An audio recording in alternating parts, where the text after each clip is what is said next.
Ladies and gentlemen, ears of corn all over the internet and indeed the world, welcome to the Corn Chronicles. The search continues. Tonight, I am joined by the final of the four horsemen of the ISE SMG days. Mr. Mike Stano is joining me here tonight, and I could not be more thrilled. The only thing I want to say before we get to Mike is this is being recorded after James Mann's video has been released, but before Saul's video has been released. So, Mike. Oh, exactly. Yeah, I wanted that reaction. I wanted their reaction. I don't want to interrupt, but I would have bet a lot of money that video would never happen. So I am impressed. I was so floored when he said it. He's like, "Yeah, cool. That sounds great." And I'm just like, "Whoa, you got deceived." I did get deceived. Oh man! Oh man! What a start! Dude, and deceived has worked its way by everyday language. For anyone who doesn't know, just everyone. Oh man! And when one is deceived, that means they are blindsided by logic. I think that was the definition we kind of settled on. The PG rating of it. Yeah, indeed. It is PG rating. Now, let's get right to it. Mike, thank you so much for being here tonight. Of course. How you doing? All right? I'm doing good. Hanging in there. All right. Now, Mike, I want to start by flexing something that I learned from you. Okay. You don't have to say this to me, but if you wanted to, you could say TFTI. Yeah, which means, what does that mean, Mike? Thanks for the invite. You bet. And I learned that only because of Mike, because he's just younger enough to me that he was able to teach me kind of hip slang and keep me kind of up to date with my coworkers and peers alike. Mike, man, as I already alluded to, I know Mike from my time at ISE SMG, a lot of treasured years and stressful years, but treasured years working in international education. Mike was what I would call Swiss Army knife and jack of all trades. I said to Mike before we started filming that nobody in this world has ever made me look smarter than Mike Stano and all the work that he was able to do. I wouldn't say unsung, but I would certainly say behind the scenes.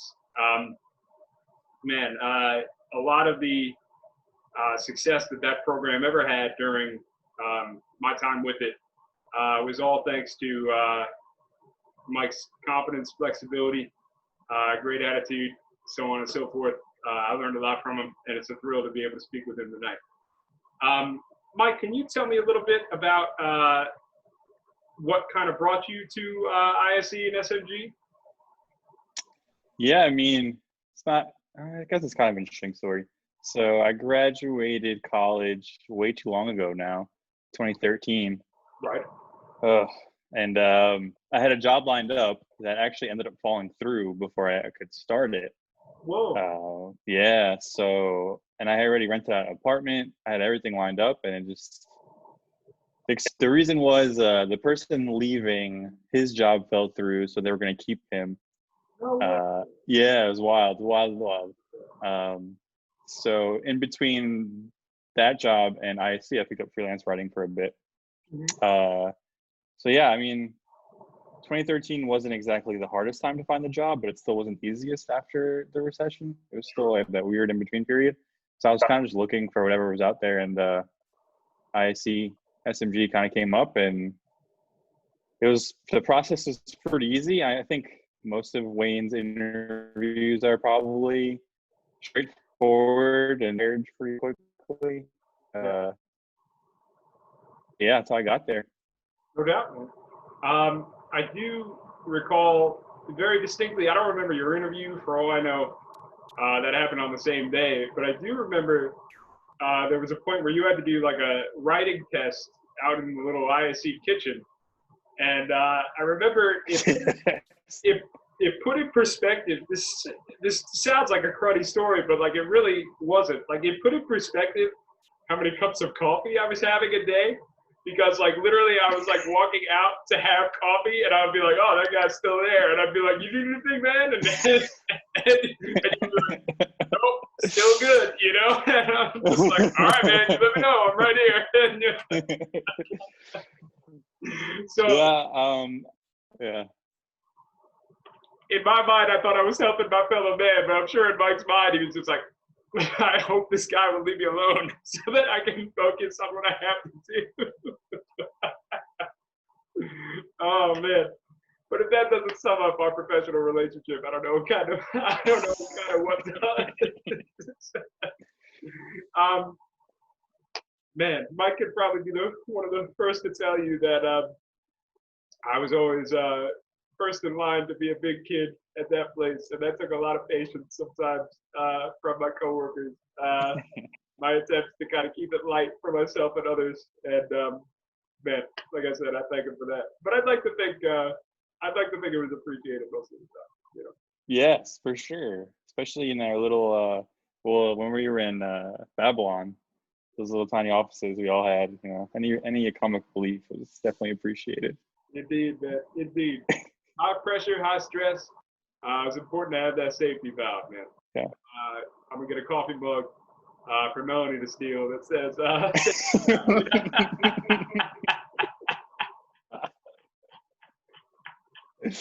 Oh man. Oh man. Melanie was on the show too. We spoke about that and her Nice. her unwitting caper in taking James's Canada mug. So that'll be covered in detail in future episodes, man. Oh man. Man. So, Mike, I want to. I say all the time, I'm very blessed in the organization I work for now. I work with some brilliant young minds and people that I care about a great deal, and people that I learn from, and so on and so forth. People that I treasure, probably more than they realize. That said, what I say every time I speak to one of the three gentlemen, Tall, James, and Mike, I can't help but look back on that team as kind of a professional golden era in terms of productivity and just kind of connecting on a professional level, including like kind of, again, productivity but even socially and things like that. Can you kind of share any kind of general reflections you have on that kind of foursome? Because I got to believe that it's not in my head that was something pretty special that we kind of established with each other. Yeah, I think looking back on it now, especially being in like the environment I am now, like the office I'm in now has like 350 people, right? Yeah. So like looking back and to have such a small group of, you know, we were all pretty close in age, kind of all the adventure together, but still have such a big impact on the business. Yeah. It feels like pretty rare. So like not only are we like, you know, joking around in Tal's office, but then we're also kind of not leading the company like as the face of it, but like we're doing all the work required to build the company. Yeah. It's like what? And I guess it didn't really hit me until I was watching your James interview, and I was like, we were like the four people holding it together in a way. I mean, obviously there's a lot more happening behind the scenes, but in terms of like the marketing department and like the operational part of SMG specifically, I think having that opportunity with four people you felt really close with is really rare. Make that big of an impact on the company itself too, besides the personal part of it. So I think that's what made it special. You know, we weren't just there to be there. We were, you know, making major decisions to be made, and you know, we can see our work reflected in the company every day, which is cool. Absolutely, man. And we were able to kind of steer things, and you know, I think a lot of that had to do with us being kind of stationed where we were. I mean, I think if like some of the other programs like ESI and PHP were kind of in-house like that. You'd see more of kind of a ripple effect of their input. But I think a lot of things that did take place there were very much rooted in the work that the four of us were doing, and certainly those meetings, which had varying degrees of productivity. But those were certainly treasured times. I said before, though, that part of the reason those meetings were what they were, one, they were always rooted in doing a quality job, but we were four people who were very invested in what we were doing, and because we were so invested, and to be honest, I was probably the least bright of the four, but we were all very confident people, who knew their role, and we all kind of wanted this shared vision of success, and that kind of freed us up to have those 45-minute kind of meetings that didn't touch on much work, because it was such a 24/7 job anyway that it's just like, what the hell else are you going to do? You know what I'm saying? Like, you need that time to kind of decompress and kind of realize that work wasn't the be all end all, man. Definitely a very treasured time. Mike, a lot of the work you did was very much, again, behind the scenes. I would say, and I would think you would agree, I think it was more mine, James, and Tal's role to be kind of the public faces in terms of working with the agents and things like that. And Mike was invaluable in terms of making sure that we had kind of the resources we needed to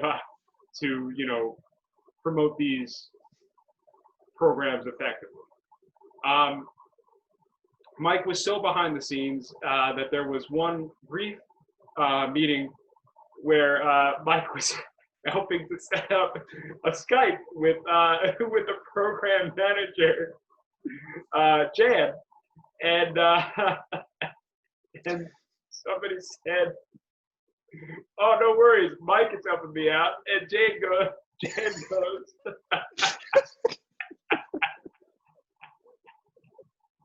Jan goes, "Mike? Who's Mike?"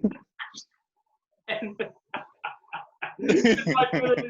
Mike literally like pops in to like the camera windows and be like, "Hey, hello." And one, I treasure that because I feel like it kind of encapsulates just how important Mike was to like making things run. But also, I'm sure a couple of the stories that we talk about here, part of it had to do with where we sat in relation to each other, but I think also just mentally we were kind of always in tune.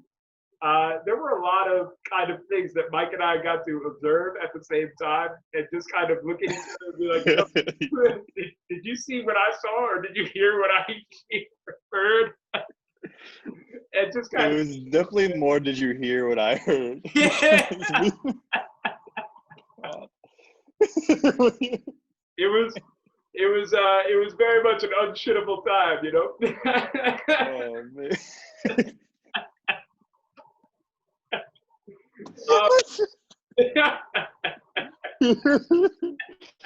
The voice just popped into my head. Yeah. Yeah. I want to do the impression so bad, but I don't know if I can pull it off. No doubt, man. Well, I mean, now would be the time. That's all I'm saying, Oh, God. We can come back. Okay. So I talk about Mike kind of being more in a background role, but I have to say, oh, wait a minute, actually. Mike, can you talk me through, in speaking to Melanie, I was talking about how when Emily was walking Melanie through the office for office introductions, Mike Stato's office was skipped during these introductions. It was really hard to find me being right in front of the staircase. So I don't know. The first office you see, I'm troubling, yeah. I think it's because my chair was broken and it used to sink all the way to the floor, and you guys just make fun of me. I was probably underneath the window. I really don't know how you did it, man. Good Lord. I sat in there as a joke for like 30 seconds and my back was a wreck. Yeah, I had a lot of back problems. No, I'm just kidding. Yeah, I just remember after it was all done, just going to you guys and like, what the fuck? And more so, like literally, if Mike didn't say that it happened, like nobody would have realized that it happened. That's also just so lovely, man. Sums it up. Yep, it does. And quite frankly, your friendship with Melody never recovered. No. And then she stole James's mug, so I just couldn't get along with her. Exactly, man. That's an act of solidarity more than anything else. Mike, that said, one time that I saw you take the lead in a meeting was when we were meeting with some of our valued Mexican partners. And initially, Mike was there to just kind of observe. But then Craig came in with a quick message that kind of put the meeting on a brief pause, and Mike had to step up and do some speaking. Can you tell us a little bit about that? Can you remind me a little bit of what happened? I remember Craig coming in and not being happy, and I don't remember. Saul was at the time the director of operations, which, as we've established, he would introduce himself as. But this was, again, one of the magic things of that office is they were all like separate, like cubicle type spaces, but the windows to them were very wide. So I got to see this as a full observer, but I had no clue what was said. So I see Mike and Tall for sure, and I don't remember who else is in the meeting, are kind of there talking with our partners in Spain. And then I see Craig pop into that room real quick. And Craig's always, I used to say all the time, and I say this with nothing but respect, I don't have a bad thing to say about Craig, even if you wanted me to. But Craig was the kind of person where you didn't necessarily see him unless he was looking for you, and I see him pop on into that door, and suddenly I see Tal look over, and I see Craig like gesture a little bit, and then suddenly like there's silence, and then like a couple seconds go by, and then suddenly like Mike steps up and he starts talking, and I remember like thinking to myself like, oh yeah, Mike's taking the lead. You know what I'm saying? I promise you on a stack of Bibles, Mike's the smartest person in that room, but it's just not his role to be to speak. I hate the way that sounds, but it's the truth. Yeah. And something like Mike's talking, and then I get the lowdown later that Craig popped in regarding something that our former supervisor had said, and said something equivalent to tell that son of a gun house to call me, and it kind of derailed the meeting. Is that a fair kind of assessment? Any memories there?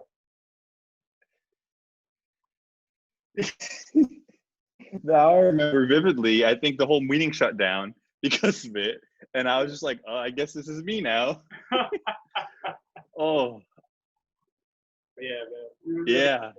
Yeah, I don't really remember it. I mean, I didn't remember it right away because, like you said, you didn't really hear from Craig unless he wanted you to hear him. Yeah. So that might have been like the one or two times.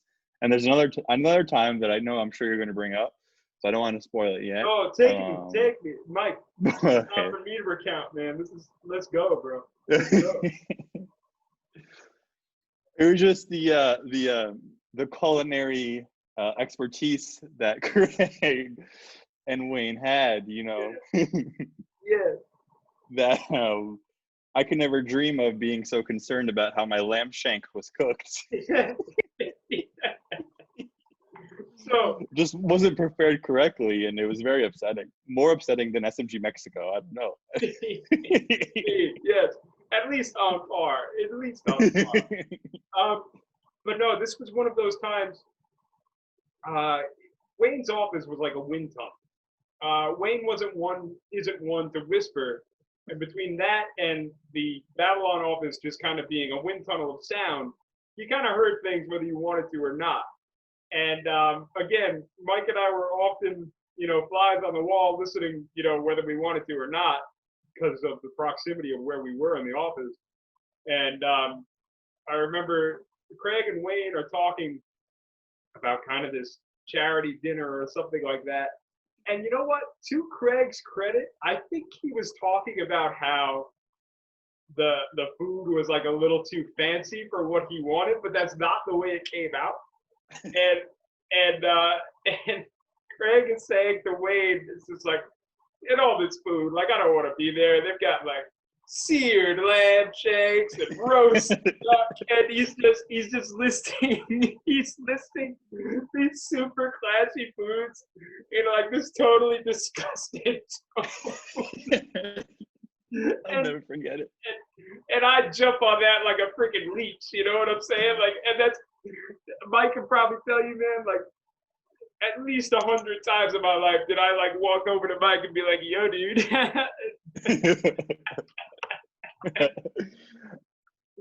I can't see lamb shank on a menu and not think of it. Yeah. Every time, like, oh, lamb shank, who wants that? This better not be seared, That is not the way I'd like it prepared. I already sent it back before I ordered it. I order it just to cancel the order. Oh, dude. Oh, that was great. That was a great moment. It was one of the best moments. It really was, man. Can I tell you a moment that I wasn't there for, but I still in my head feel like I was, is John carrying the bread around. And I was never there for that, but you would do it in front of Ellen. And I felt like I was there, just waving a big, huge piece of bread around. And it's crazy because, again, I wasn't there, yet I feel like I was witnessing it every time you did it. It was great. And it still cracks me up today, honestly. This was the moment. I have Ellen. I owe Ellen so much because I've said before, I owe Brian House the world in a lot of ways in terms of what it meant to work for Wayne and what it meant to work for the industry. You know what I'm saying? I owe him a lot. But working for Brian made an already stressful job even more tense. That's simply put. So having Ellen around was kind of invaluable to kind of my growth there, especially because when Ellen was there, I was still a little on the new side, to have her from day one was invaluable. This story that Mike alluded to, that kind of became a fixture of mine and Ellen's relationship. But we would just talk about it enough that Mike just happened to be, to like pick up on it by osmosis, And it was one of those times, anyone watching this knows already that I'm a weird guy, and Mike will tell you that too. There was one point where an IT person, team member there at the time, John Franco, another good dude, man. I miss the IT team. Him and James were great people.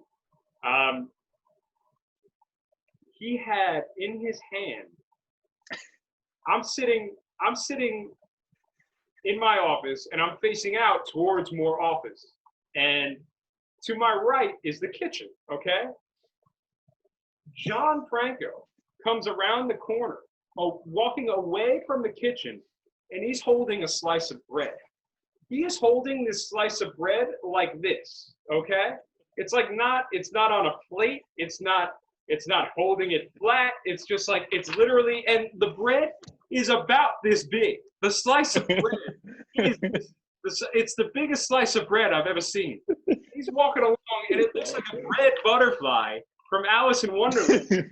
He's just bouncing along. And I remember in my head, I'm thinking to myself, like, one, I swear to God, this quickly, I'm like, man, that's a huge slice of bread.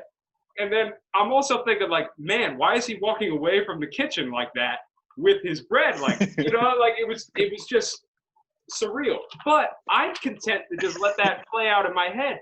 If I took the time to enunciate every freaking weird thought that went through my head like that, I would never get any work done. Yeah. In my head, I'm like, okay, but all right. And then suddenly, like, he walks by Ellen, and Ellen goes, look at the size of that bread. as soon as she acknowledges it aloud, like, I literally pop like a firework. You know what I'm saying? Like, I'm up out of my seat. I'm like, right? You know? Finally. Yes, exactly. And it's so validating. And it turns out what made it even better is, like, John was going in there to ask Ellen where, like, the jelly was. It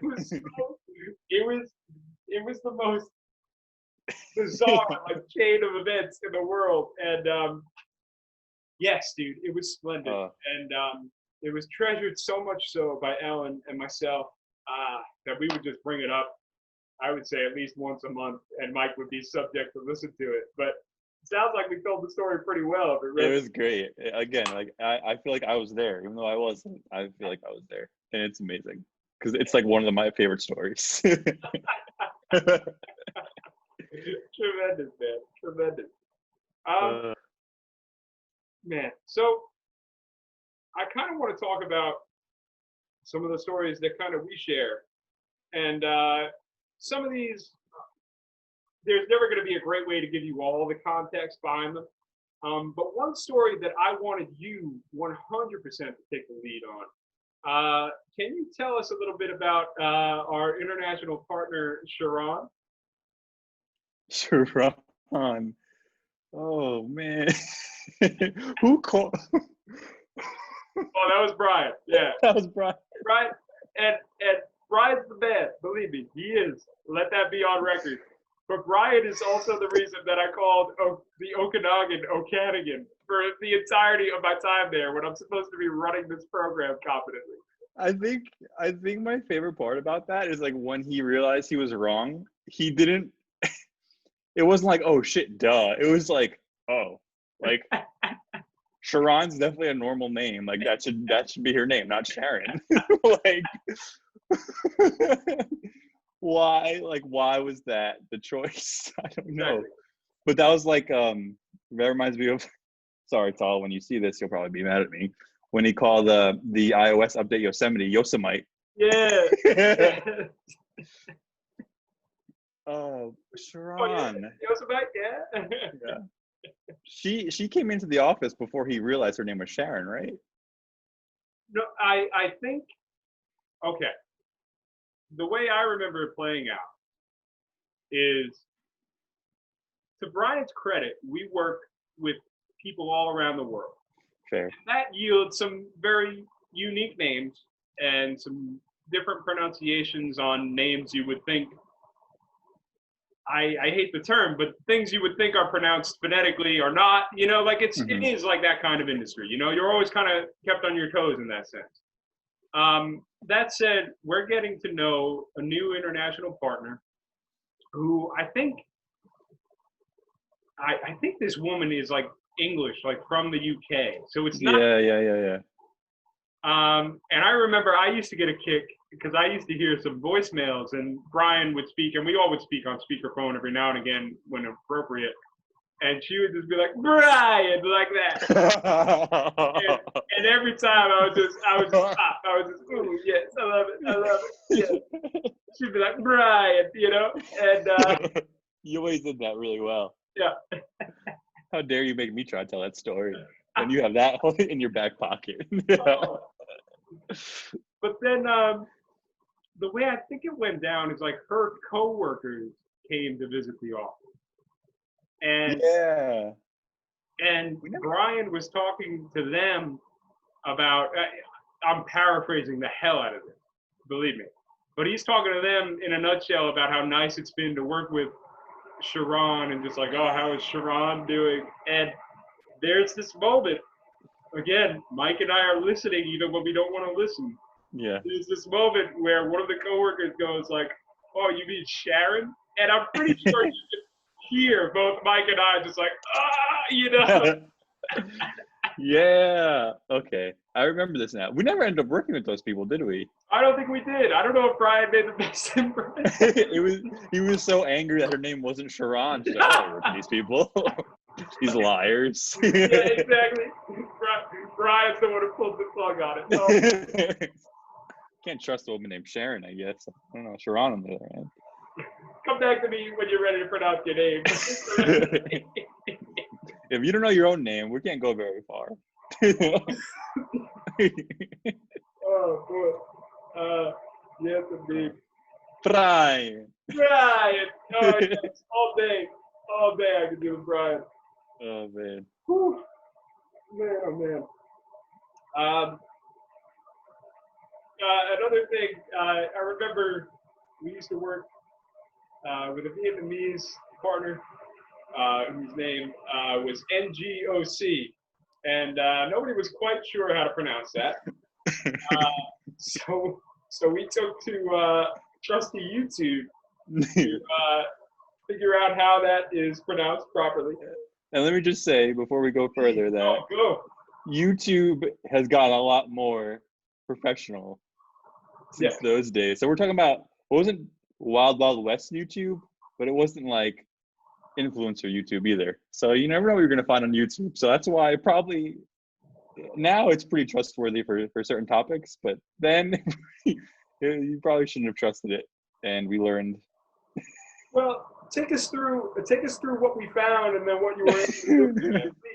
Please, let us know. So as Tom alluded to, there was a prominent agent we communicated with, and I believe James was going over there soon. Yeah. Right? Yeah. So he's like, you know, she's gonna be taking me around and I don't even know how to pronounce her name. I was like, well, we should just put it in YouTube. Duh. Problem solved. And basically, you know, it was like meowing, but with an N, according to YouTube. Yeah. So meow. So we send James along his way to Vietnam. He knows her name. We're like, oh, good. He's gonna know exactly what to call her. We've solved it. Not a care in the world for us. So, but James gets back, and apparently it's not how you say your name.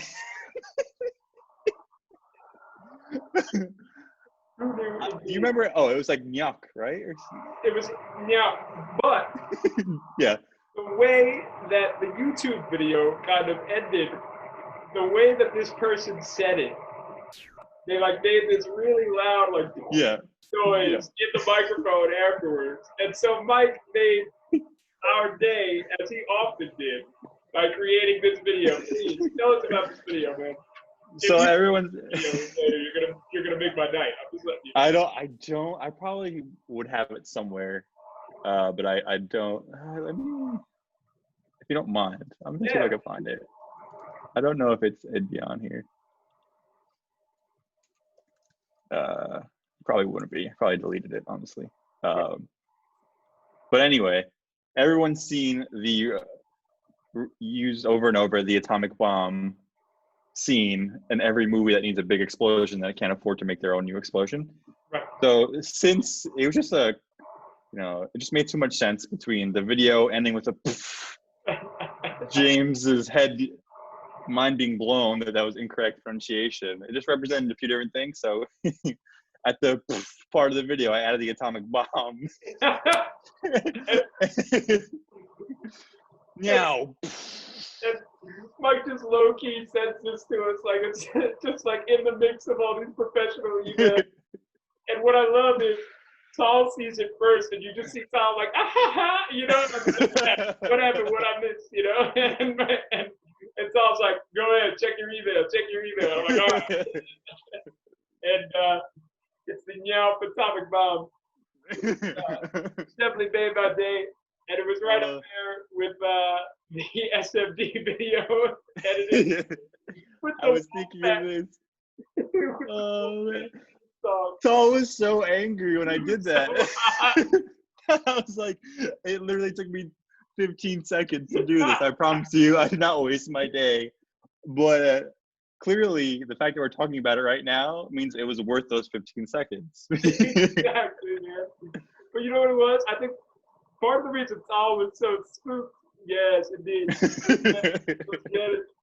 Part of the reason Tal was so spooked was that it just seemed to work so well. You know what I'm saying? Like, I remember you hear like the howl, and then suddenly like, the thing starts, and you see like this guy like going down like a ski lawn. You know what I'm saying? It just like starts just right. So anyway, we had our promotional video for a hot second was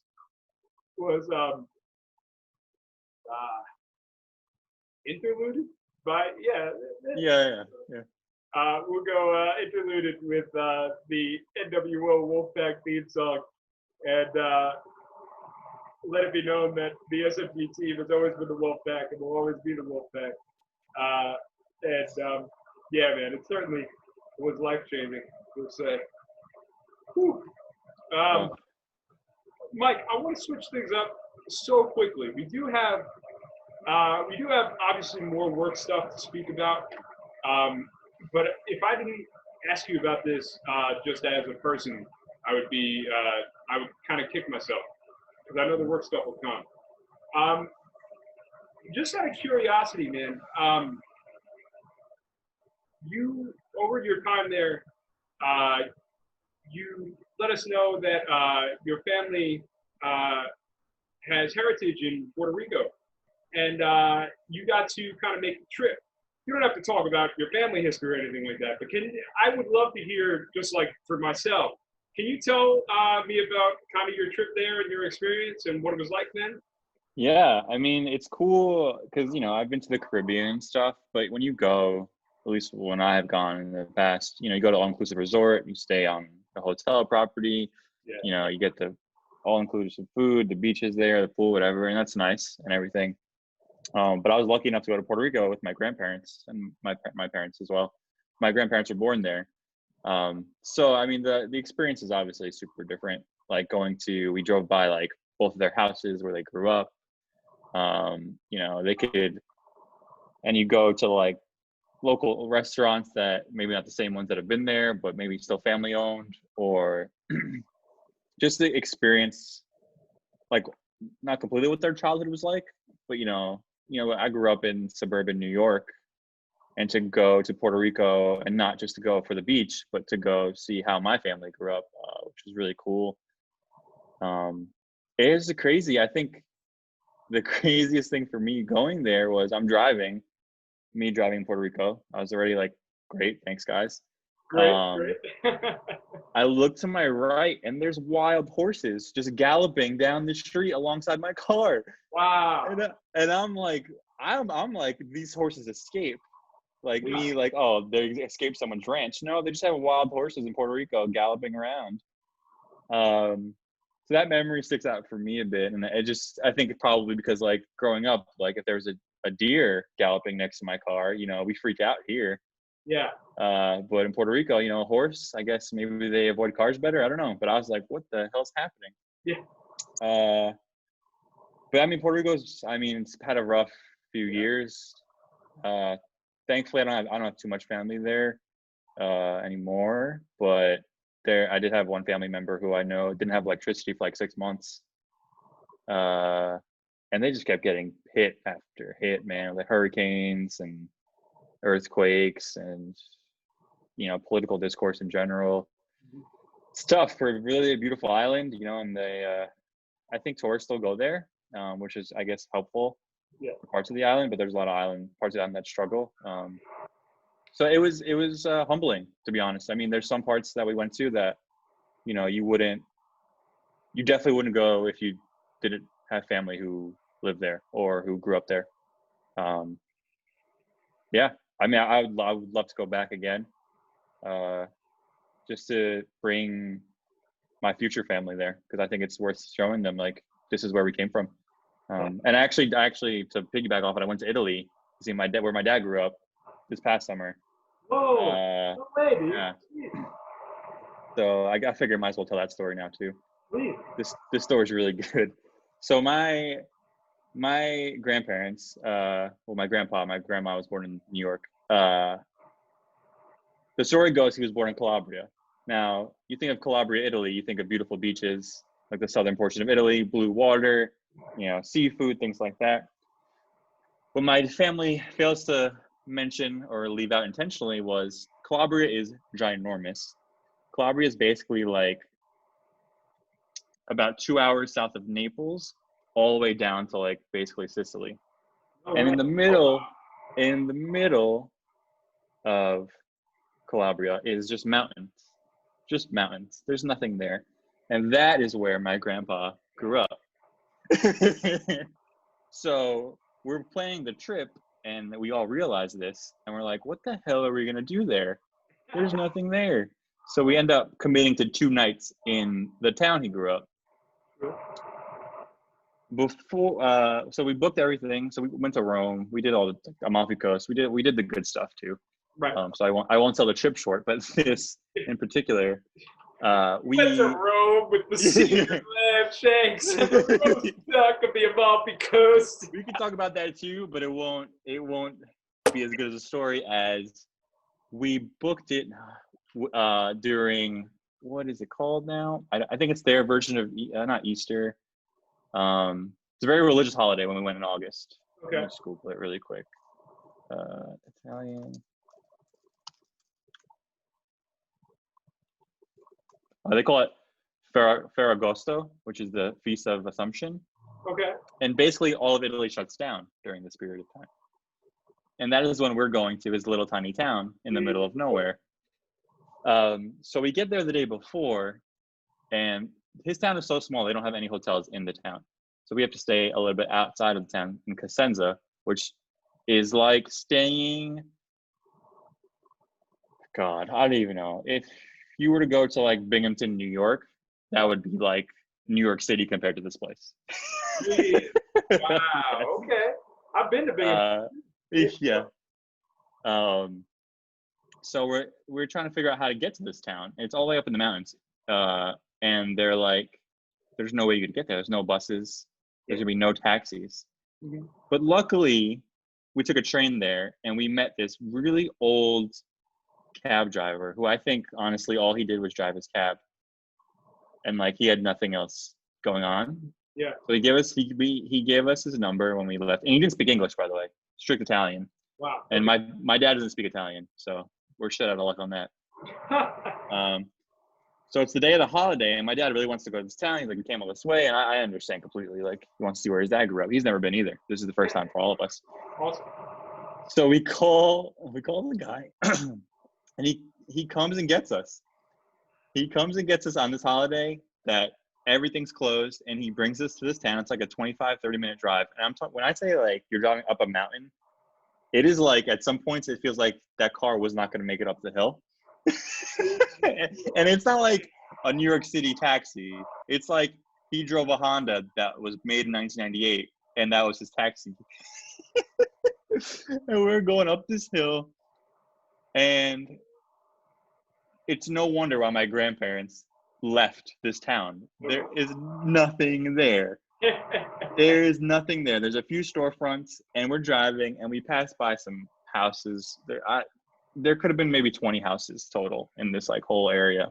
Yeah. And we're driving by, people are staring at us because like clearly no one goes there if they don't belong there. Yeah, of like course. You know who doesn't belong there. Yes. And we get to like the center of the town and we're like, I think we just go back now. Because we saw it, but like you couldn't drop us off there because we have no idea where we are. Yeah. How do we tell the cab driver who doesn't speak English where we end up? Yeah. So we did a loop through the mountains of Calabria. It's called Spezzano Piccolo for anyone who cares. And we round up and we go right back down. And but you got to see it, man. We got to see it. That's all my dad wanted. So I was happy we were able to do that. But I've been lucky to see where like my family's come from both sides of the spectrum, which is cool. That's cool. Sure. Right on. Well, I will say that there was one, there might not be much of a story to this, but I do remember it might resonate more with me than with Mike. but one of my trips, I used to plan these trips abroad for a big group of people, and it was a really cool opportunity for me to see, certain parts of the world that I wouldn't have otherwise. Um, yeah, but we're not here to talk about my travels. But one of those trips was to Prague, and during that time, Mike was meant, because I'm running the trip in Prague, and Mike was meant to look after any urgent emails that came through in the meantime. And I'll never forget, like, I'm running this trip, but like I've said it before, I'll say it again.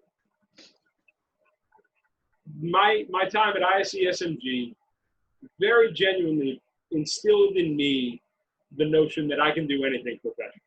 Okay? And my time at ISESMG afforded me a lot of resume builders in more ways than one. My time at ISESMG allowed me to meet some lovely people, both here on Long Island, coworkers that I love, value, and respect, but also some people around the world. And ISESMG also afforded me the ability to travel the world, see places that I wouldn't have otherwise, and certainly in contexts that I wouldn't have otherwise. But it was also a job, an industry that kind of ran me a little thin, you know what I'm saying? It was all tense, it was all nerves, it was all 100% engagement all the time. Work came first, and there's the reason I'm not there anymore.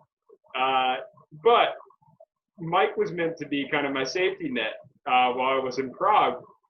But I'm so wired to like work all the time that I remember I'm answering these emails, and Mike sends me an email while I'm in Prague, and he's just like, "Hey man, like I'm in the office, like I'm all right if you want to like let some stuff go."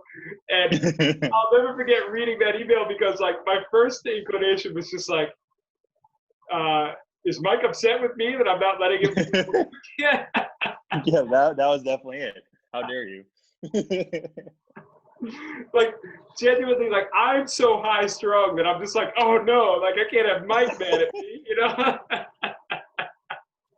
And then my second thought is like, yeah, wait a minute, Mike's smarter than I am. What the hell am I doing? And I'd like to think maybe I started to let some stuff go and enjoy the trip a little bit. But I will never forget kind of that email of just like, yo, man, like you're kind of insane right now. Yeah. Well, that was. I remember people used to ask me like, why didn't I want to travel? Yeah. For work, and that was kind of the reason. Was like, it seemed exciting. I'm sure there were parts that were exciting, but it's also like, how do you it's hard to turn off the work part of it, Yeah. So I just wanted to help out, make sure you got to enjoy a little bit of it. Yeah. No, that's what made you the man, dude. Believe me. But I remember, it may not resonate with you as much, but I remember your email hit me like a ton of bricks because I'm so used to just being like boom, boom, boom, like on it, yeah, got it. And then like I get this email just like, yo, dude, like literally from another continent away. It's just like breathe, man. Like express mail. Exactly. Because I mean, at that point and to this day, I mean, I love Mike with all my heart, like it wasn't a formal email either. Like it was literally just like, yo, dude, like chill, like you're all right. And I'm like, oh yeah, all right, cool. Yeah, man. But lovely trips. And you know what it is though too, dude? Like let's be clear, man. We were both around long enough to see kind of some turnover, and you knew that it wasn't always, you didn't always have somebody to trust. You know what I'm saying? And that's part of what was cool about that foursome too, is that you knew, James knew that if he threw something to me, I had it. Tal knew that if he threw something to Mike, he had it. It was it was good. Yeah, I mean, truthfully, the only reason I stayed as long as I did was because of us four. It made the place a lot better to work. You bet. And I mean, also, who else was going to send you on your sick days Sesame Street clips that were or who else was going to send cool party memes to the entire company?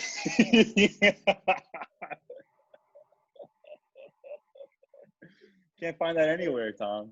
Man, yeah.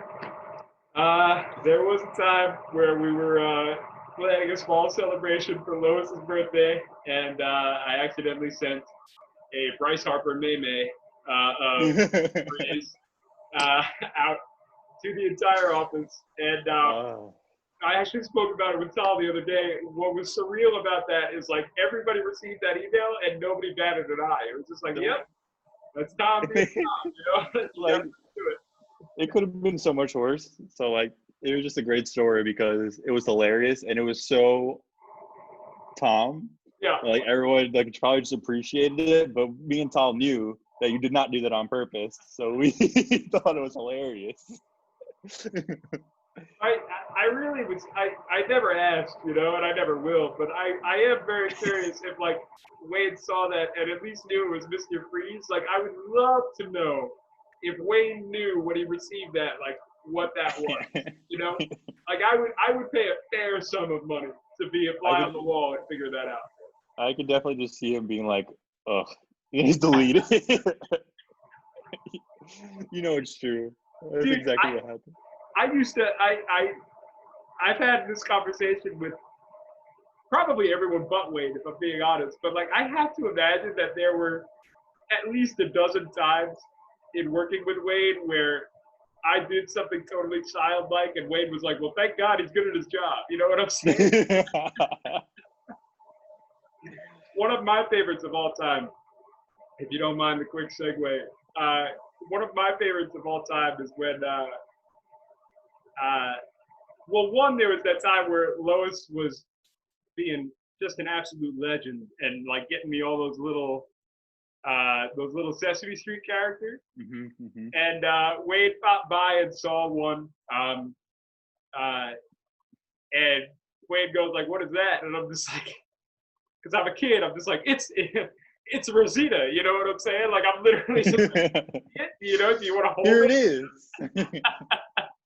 She speaks Spanish and plays music. She's very good at guitar. Because I don't have a filter like that. And thank God that my lack of filter is so like innocent, because I'm literally just like, it's this. And you know, and then I remember Wade starts talking to somebody else, and then I just hear him like over his shoulder, and he goes, "And Tom is collecting dolls, so we're a good."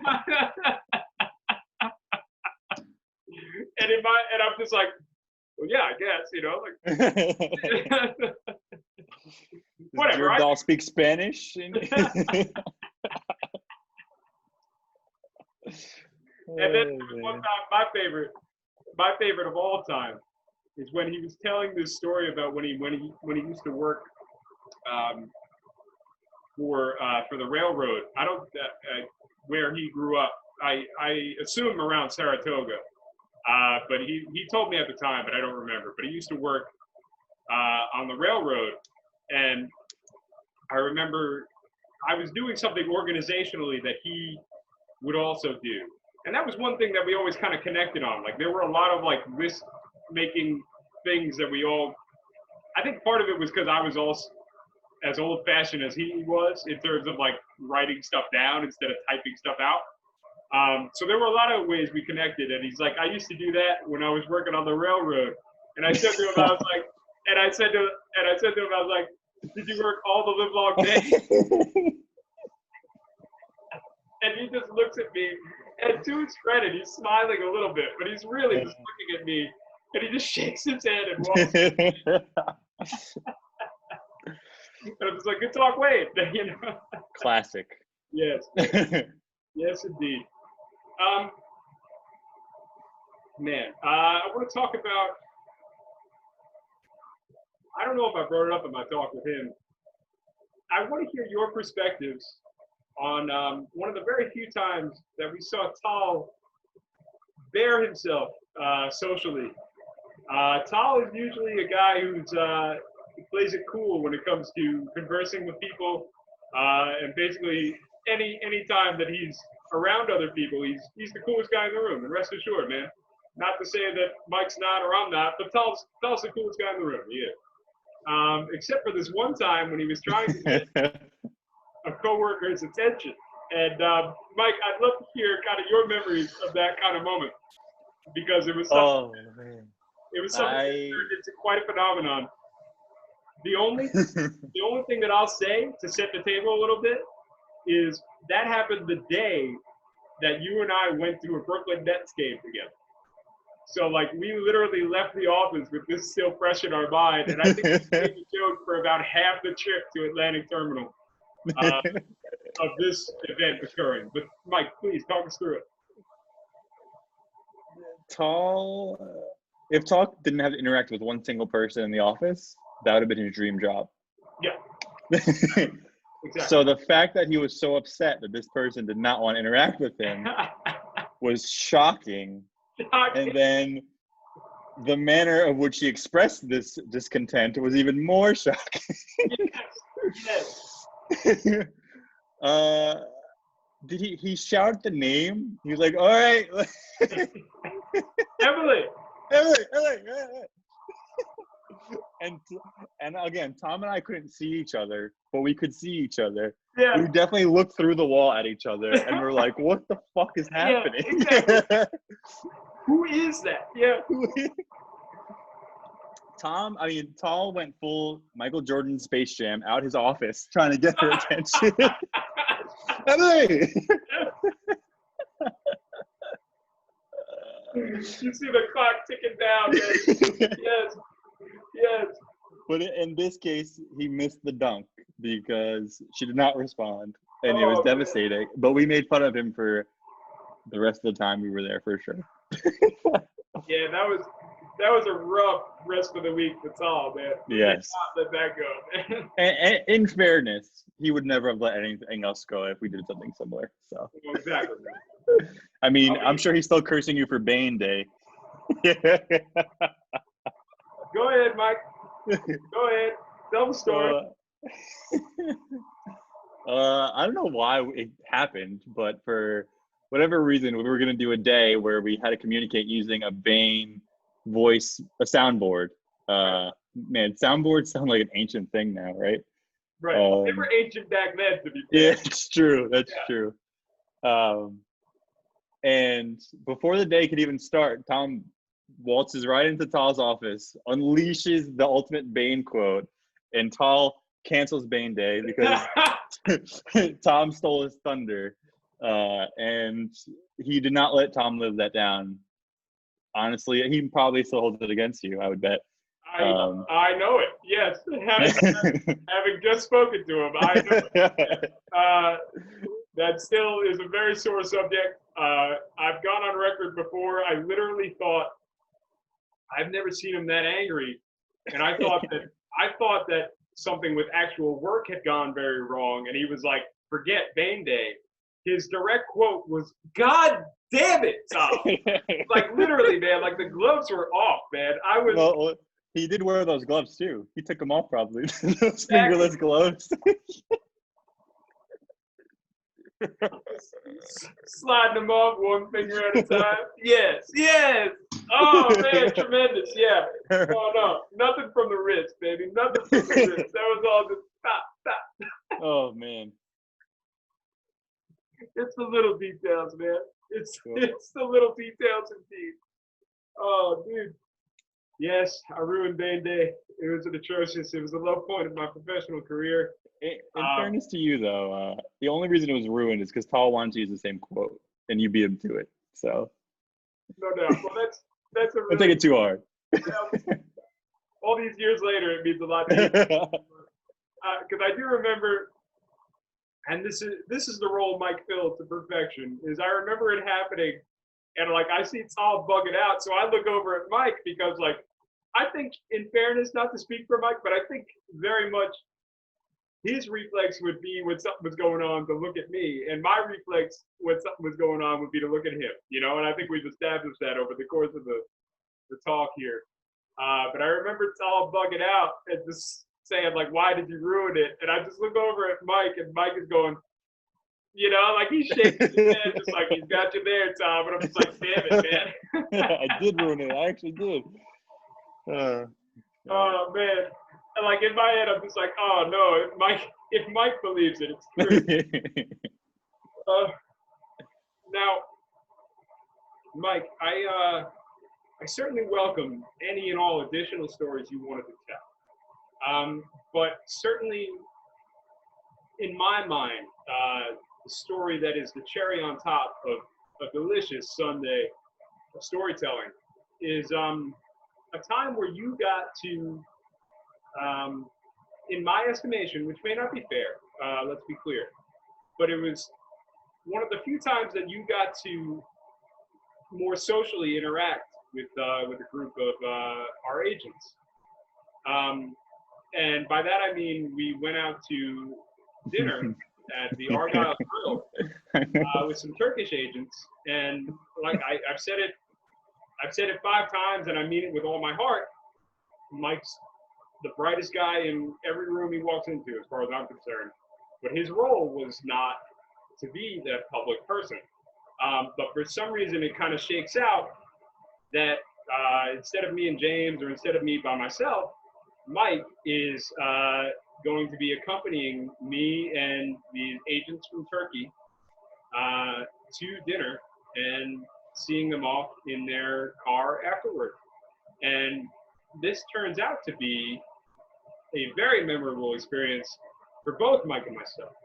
Mike, before I give you the reins entirely, I want to know, is that the only time that you really had like that one-on-one agent experience, or are there experiences you had that I'm kind of leaving out?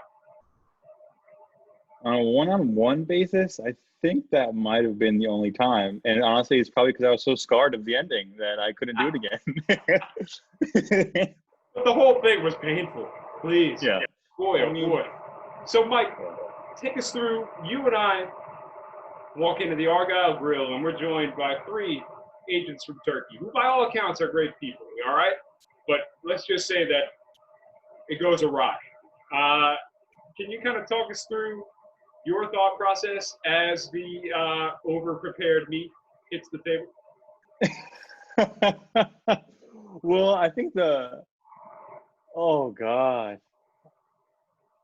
Yeah, that's the worst. For me, like, especially when you don't know the other person, and it's like the dinner's already uncomfortable to begin with. Yeah.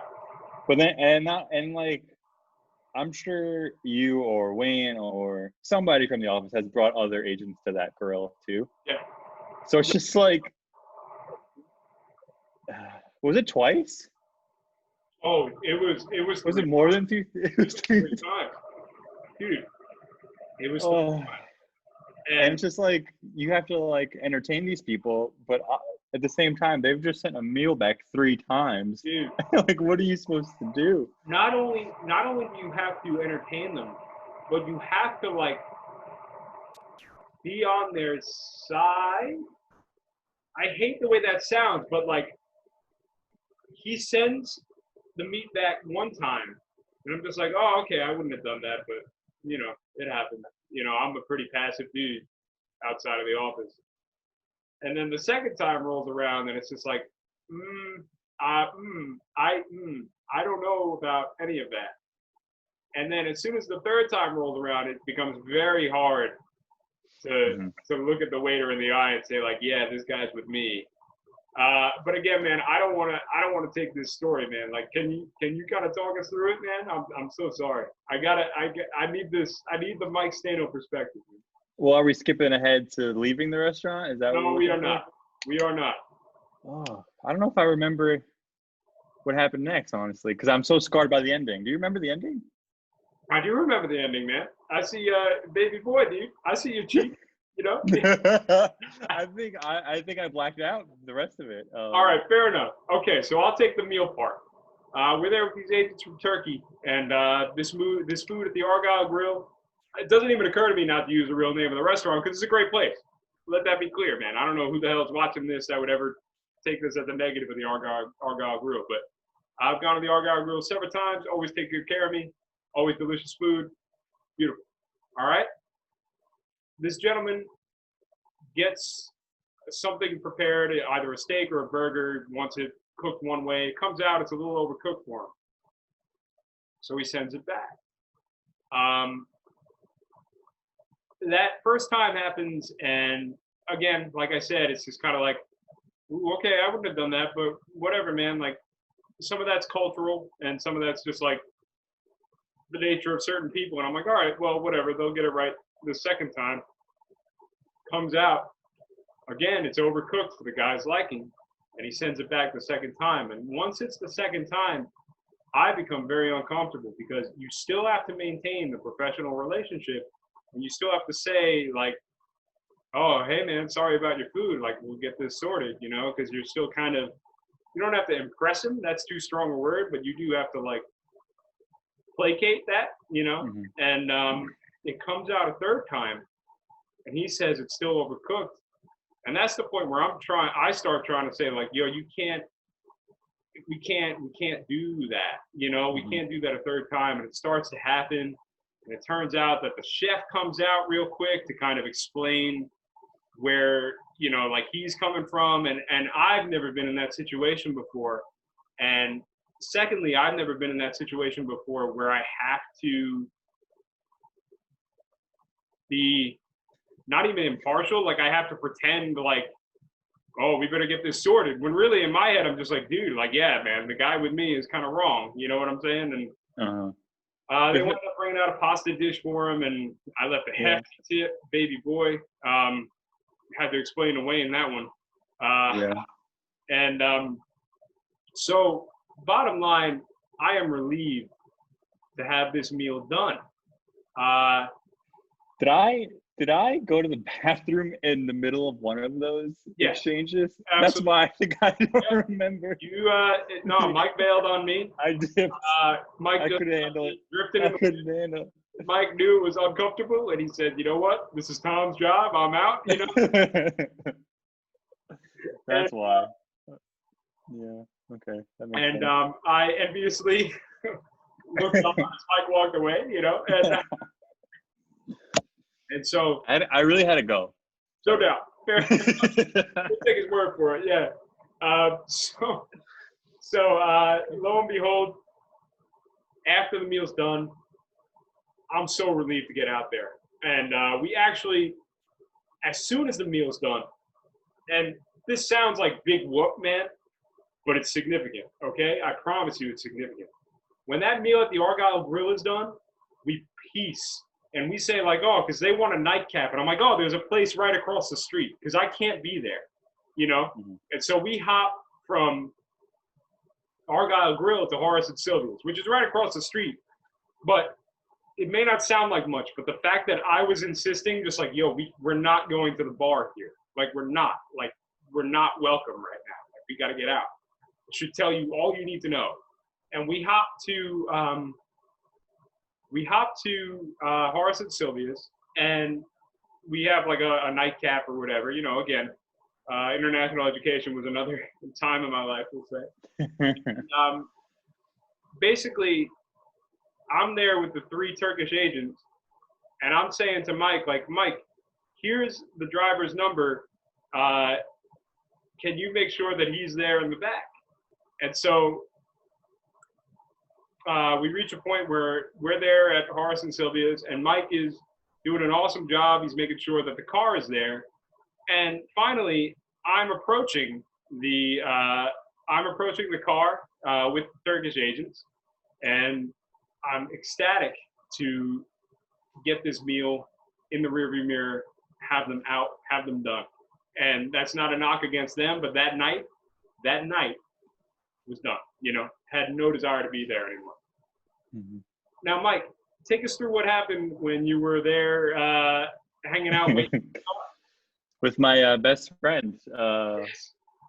I'm assuming, if I remember correctly, we were running a little late because they wanted to go to the bar.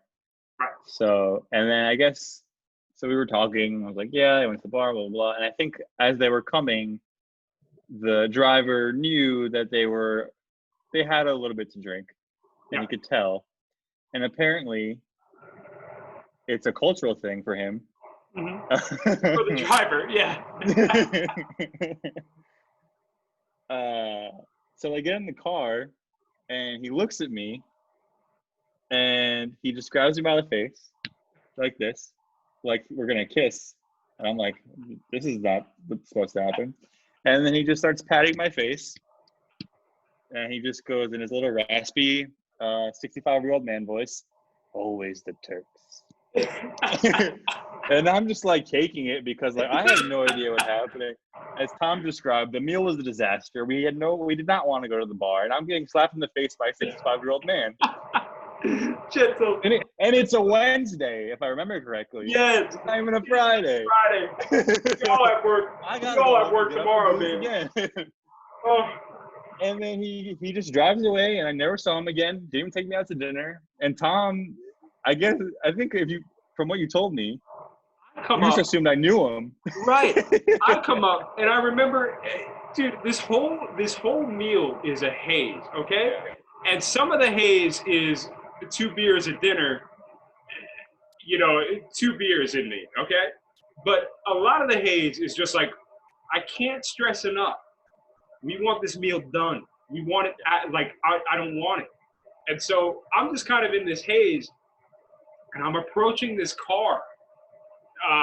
And suddenly I see like the slaps, and I'm just and my initial reaction is just like, oh, I guess they know each other, because like obviously that's not something a stranger does to another person. No, And so I wind up approaching Mike because Mike's there in the front, having truly sent the agents off, and I stayed back at the bar to settle the tab, so on and so forth. And so I go up to Mike, and I was just like, hey, what was that? Oh, what was that all about? And Mike goes, and I quote, I got to steal his thunder here. Yeah, do it. He goes, yeah, I don't know about the face touching. Oh, man.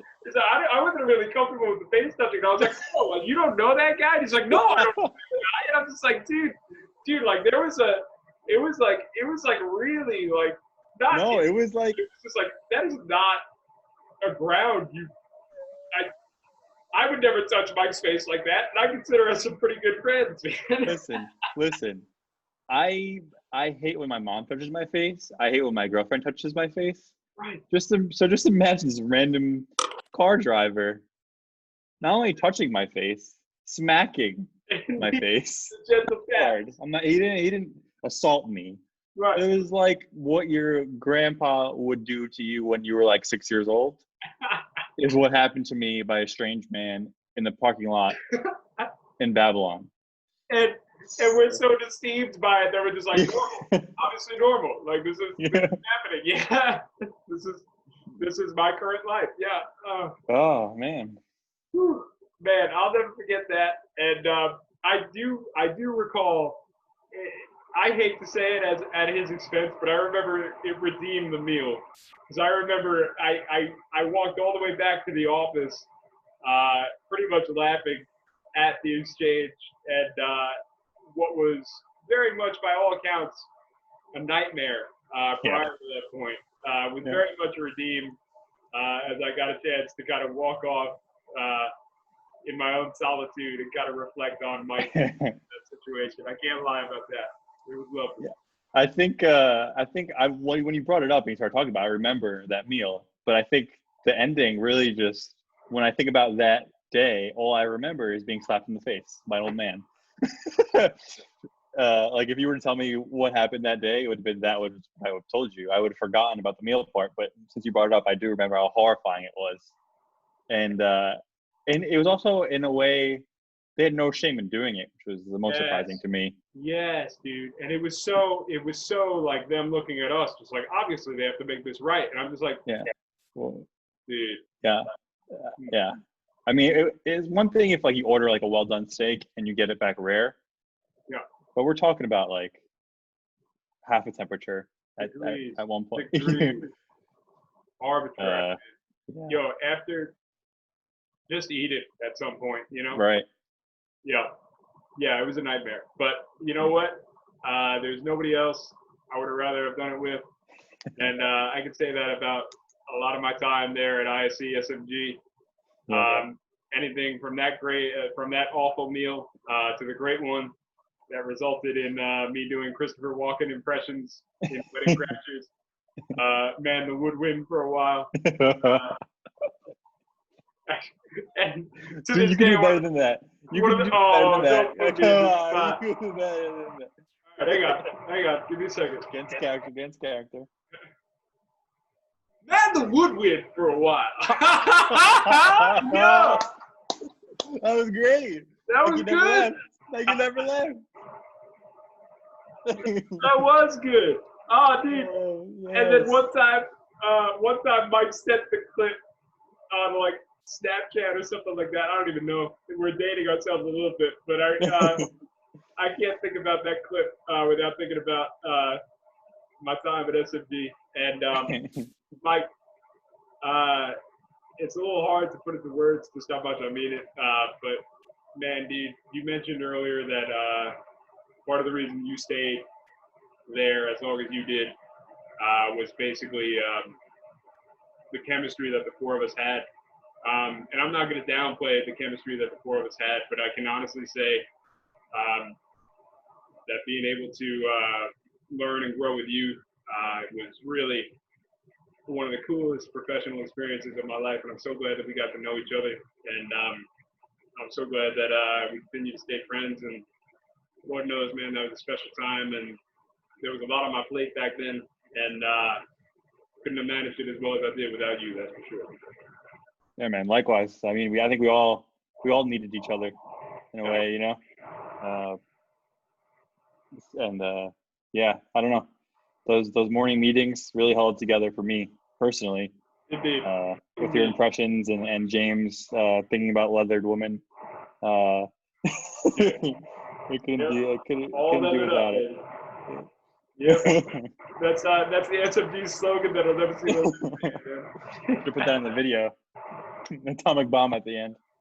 You know what else? You know what else was kind of funny? This was so small, but it was so very much like. Do you remember when you printed those flyers and all the people came out yellow?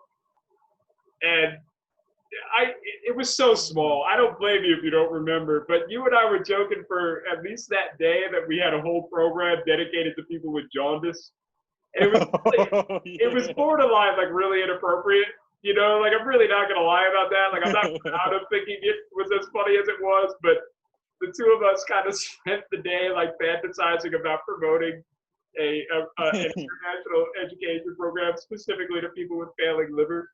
I became an expert at changing printer cartridges at that company. Let me tell you. Yeah. Even I picked up some skills, man. Jeez. Yeah. Yeah, we both had some minor IT experience by the end, that's for sure. Yeah. I told the story the other day. I don't even know if you were there at that point. Forgive me, man, but I told the story to my coworkers, my current coworkers. There was a time in exits, not in exits. We're still waiting for that. Yeah. Oh God, exits is another talk entirely. Good God. But there was a time in exits where I had to like reset a password for a Turkish agent. Oh no! I swear to God, it was another Turkish agent. And Is this the third time you requested a password change? Exactly. Well done, Mike. Oh, you're the man. I miss you so much. But no, I had to test to see if something was working properly. So basically, I had to reset his password so that I could use it and test something, and then basically either come back to him and say, hey, this is what you're doing wrong, or say like, hey, we got something to fix. So I reset his password to something like Polly Rocks, and Polly's my nickname, as I'm sure even Mike knows. And I reset his password to like Polly Rocks or Polly is cool or something like that. And then literally exits breaks. And so I go like sprinting into the IT team, and I'm just like, please don't make me tell this guy that his password is Polly is cool, Polly Rocks, or whatever. Like it was totally like a vain thing, which is totally not usually my nature because it was a very like formal office space. You know, I could have made it like admin 123, but instead I just like said like, hey, it's after 5 o'clock. Like I'll around with it. And so suddenly I'm saying to the IT team like, oh no, please, you gotta make this right. And they were able to fix it. But I remember very much the tense moment of thinking that I would have to send an email to Turkey saying like, yeah, your app is working fine, but now your password is this. Oh, splendid stuff, man. Mike, thank you so much for being here, man. Anything else you wanted to add before we sail off into the sunset on the woodwind? I I did want to bring up the amazing moment where the bathroom flooded. Indeed. Talk us through, Mike. Take it. I think it was the morning. I think we're all just sitting there, minding our own business. Indeed. Actually, we each, I think, or at least I had been in the bathroom at that point, and the what do you call those things? The handle was like leaking a little bit. I didn't think anything of it. I was like, oh, who cares, whatever.